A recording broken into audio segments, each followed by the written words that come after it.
नमस्कार प्रेक्षकांनो, तर मालिकेच्या येणाऱ्या भागामध्ये आपल्याला कमाल ट्विस्ट बघायला मिळणार आहे. नियती आता अखेर गावाला जाणाऱ्या सरूला तिच्या लेकीपर्यंत म्हणजे कमळीपर्यंत पोहोचवणार आहे.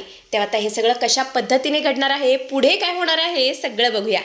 तर आपण पाहतो की अनिकाने जबरदस्त प्लॅन बनवलेला असतो, ते म्हणजे कमळी आणि ऋषीला वेगळं करण्याचा. कारण तिला माहिती असतं की कमळी जेव्हाही संकटात अडकते तेव्हा ऋषी तिच्या मदतीला धावून येतो. तिला कोणत्याही परिस्थितीमध्ये कमळीला ऋषीपासून दूर करायचं असतं आणि या सगळ्यामध्ये ती प्राजक्ताचा उपयोग करते. प्राजक्ता आणि निंगीही दोघेही कॉलेजला निघालेले असतात. तेवढ्यातच काही गुंड येतात आणि प्राजूला छेडू लागतात. पण निंगी मात्र या सगळ्याच्या मध्ये पडते, प्राजूला वाचवते आणि त्या गुंडांना चांगलाच धडा शिकवत बोलते, जर तुम्हाला छेडायचं असेल ना तर तुमच्या बहिणीसनी छेडा जावा, इथं कशाला आलाय असं म्हणतच ती गुंडांना पळवून लावते आणि प्राजूला एका ठिकाणी घेऊन जाते. प्राजू फार रडत असते. घडलेला सगळा प्रकार ती आता ऋषीला फोन करून सांगते आणि स्वतःच्या बहिणीला छेडलंय हे ऐकल्यावर कोणत्या भावाला राग येणार नाही. ऋषीच्या तर तळपायची आग मस्तकाला गेलेली असते. तो कसलाही विचार करत नाही, सरळ कॉलेजमध्ये येतो. पाहतो तर काय, समोर ती मुलं टवाळक्या करत बसलेले असतात. ऋषी सरळ जातो आणि हेल्मेटने त्या सगळ्यांचं डोकं फोडतो.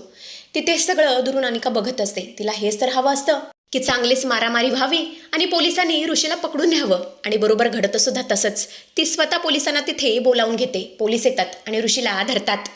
ऋषीचा हात पकडत ते बोलतात, कायदा हातात घेतोयस काय, चल गाडीत बस. ऋषी म्हणत असतो, साहेब हे लोक माझ्या बहिणीला त्रास देत होते म्हणून मी तर फक्त यांना धडा शिकवला. तेव्हा पोलीस इन्स्पेक्टर बोलतात, जे काही बोलायचं असेल ना त्या स्टेशनमध्ये जाऊन बोल, इथे बोलायचं नाही असं म्हणत असते. ऋषीला तिकडून घेऊन जातात. जेव्हा ऋषीला तिकडून घेऊन जात असतात आणि काही सगळं बघून खिखी करून हसत असते. ती म्हणत असते, कमळी, बिच्चारी कमळी, तुझा रक्षकच आता निघून गेला, आता तुझं प्रोटेक्शन कोण करणार, कोणीच नाही. आता या घरातून हकलण्यापासून कोणीच तुला वाचवू शकत नाही.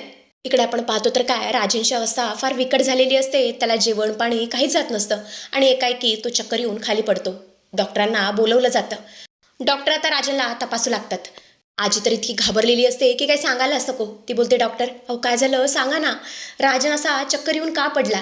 तेव्हा डॉक्टर बोलतात, हे बघा गेले 2 दिवस त्यांनी अन्नपाण्याचा त्याग केलाय आणि हे जर असं चालत राहिलं, फक्त ते दारूच पित राहिले तर मी यांची गॅरंटी देऊ शकणार नाही. यांच्याबरोबर कधी काही होऊ शकतं.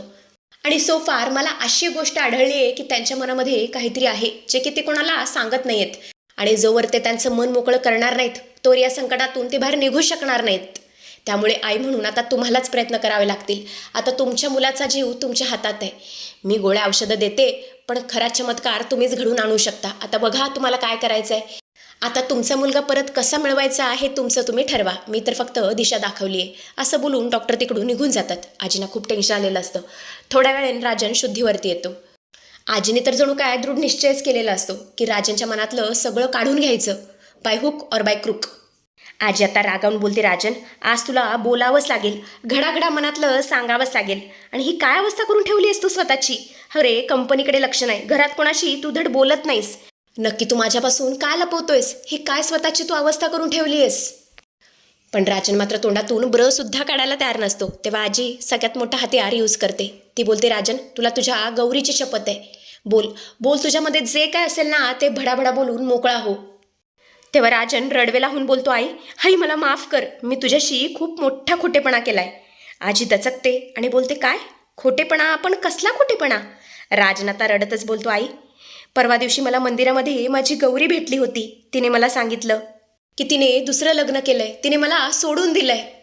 आजी पूर्णपणे ब्लँक झालेली असते. ती जोरातच ओरडते, काय तिने दुसरं लग्न केलंय. मग कमळीला हे सगळं कसं काय माहीत नाही, ही गोष्ट कमळीने आपल्याला का नाही सांगितली. तेव्हा राजन रडतो, आई ती तुझी नात नाहीये, तुझी खरी नात ती तर या जगातच नाहीये, ती मरण पावली आहे. आजीना तर इतका मोठा धक्का बसलेला असतो. धक्क्याने ती मागे सरसावते आणि जोरातच ओरडते, काय अरे राजन हे काय बोलतोयस तू, मग ही कमळी ही कोण आहे. तेव्हा राजन बोलतो, तुला हा धक्का सहन झाला नसताय म्हणून फक्त तुझे प्राण वाचवण्यासाठी, तुला त्या कोम्यातून तशा अवस्थेतून बाहेर काढण्यासाठी आम्ही हे नाटक रचलं. कमळी तुझी नात नाहीये ती तुझी नात.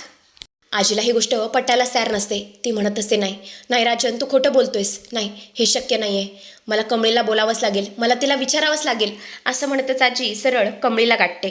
ती थरथरत्या पावलांनी सरळ कमळीकडे जाते. तिच्या डोळ्यात पाणी असतं. ती बोलते, कमळी मला त्या कोणावरती विश्वास ठेवायचा नाही आहे, मला फक्त आता तुझ्या तोंडून सत्य ऐकायचं आहे. सांग मला, तू माझीच नात आहेस ना. हो मन कमळी, हो मन. कमळीच्या तोंडातून ब्र सुद्धा फुटायला तयार नसतं. आजी बोलते, कमळी मी तुला काहीतरी विचारते, मला माझ्या प्रश्नांचं उत्तर हवं आहे. तेव्हा कमळीच्या डोळ्यातून गळागळा पाणी वाहत असतं. ती हात जोडते आणि बोलते, आजी मला माफ करा, मी तुमची नात नाही आहे. राजन सर जे काही सांगताय त्यातला शब्दानी शब्द खरा आहे. तुम्हाला वाचवण्यासाठी फक्त आम्ही हे नाटक केलं, पण या सगळ्यामध्ये आमचा हेतू वाईट नव्हता. आणि हे ऐकून तर आजीच्या पायाखालची जणू काही जमीनच सरकलेली असते. ती सान्नकन कमळीचं थोबाड फोडते, तिला चांगलंच ठेवून देते. कमळीच्या तोंडचे शब्द ऐकताच घरात लपून बसलेल्या रागिनी, कामिनी नुकतीच आलेली अनिका बाहेर येतात. रागिनी बाहेर येते, टाळ्या वाजवतच ती बाहेर येते आणि बोलते, वा वा काय सुंदर नाटक रंगवलं या भिक्कारडीने. आई बघितलंत का, मी तुम्हाला आधीच सांगत होते या रस्त्यावरच्या पोरीवरती विश्वास ठेवू नका, पण तुम्ही काय केलं, अनिकापेक्षा या मुलीवरती विश्वास ठेवला, हिला जास्त जीव लावला. आता भोगा या सगळ्याचे परिणाम. कामिनी सुद्धा शांत बसत नाही. ती बोलते, खरंच किती सहजपणे या मुलीने गंडा घातला. वहिनी मी तुला आधीच सांगितलं होतं, पण तू माझ्या बोलण्यावरती विश्वास ठेवला नाहीस. हिचा डोळा फक्त आपल्या प्रॉपर्टीवरती आहे. हिला आरामचं आयुष्य जगायचं होतं ना, मस्तपैकी या घरामध्ये राहायचं होतं, म्हणून तिने हे नाटक कंटिन्यू ठेवलं. तू बरी झाल्यानंतर सुद्धा सांगितलं नाही. नाही म्हणजे तू बरी झाली आहेस तेव्हा सांगता आलं असतं या दोघांना सुद्धा, पण नाही, यांच्या अंगातली मस्ती बघा. यांनी तरीसुद्धा हे नाटक कंटिन्यू ठेवलं. आणि मग काय, अनिका सुद्धा स्वतःचा खरा रंग दाखवतेच.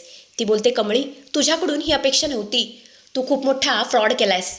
दॅट मीन्स तू माझी बहीण नाही आहेस, तू माझी सिस्टर नाही आहेस. आता फक्त वेट कर, मी काय करते ना ते बघच. असं म्हणतच अनिका आज जाते, कमळीची कापडी पेटी गाठोडे घेऊन येते आणि थेट घराच्या बाहेर काढते आणि बोलते, ए कमळे चल, चालती हो या घरातून आत्ताच्या आत्ता. असं म्हणतच ती कमळीचा हात धरून तिला उंबरठ्याबाहेर ढकलून देते. कमळी बिचारी रडत रडत जमिनीवरती पडलेली असते. आजीला तर धक्काच बसलेला असतो. त्यांच्या तोंडातून एक शब्द सुद्धा फुटत नसतो. राजन सुद्धा खाली मान घालून तिथेच बसलेला असतो, कारण बोलायला त्याच्याकडे काहीच उरलेलं नसतं. कारण कमळी आणि राजने मिळून तशी चूकच केलेली असते. जोराचा पाऊस पडत असतो, धोधो पाऊस पडत असतो. कमळीला काय करावं काहीच कळत नाही. ती आता सरळ पेटी उचलते आणि तिकडून निघून जाऊ लागते. हे सगळं बघत असताना अनिका, कामिनी आणि रागिनीला जाम मजा येत असते. अनिका म्हणत असते, चला आता यावेळेस कमळी तुला वाचवायला कोणीच येणार नाही. ऋषसुद्धा तुला वाचवायला येणार नाही, कारण तो तर आहे जेलमध्ये.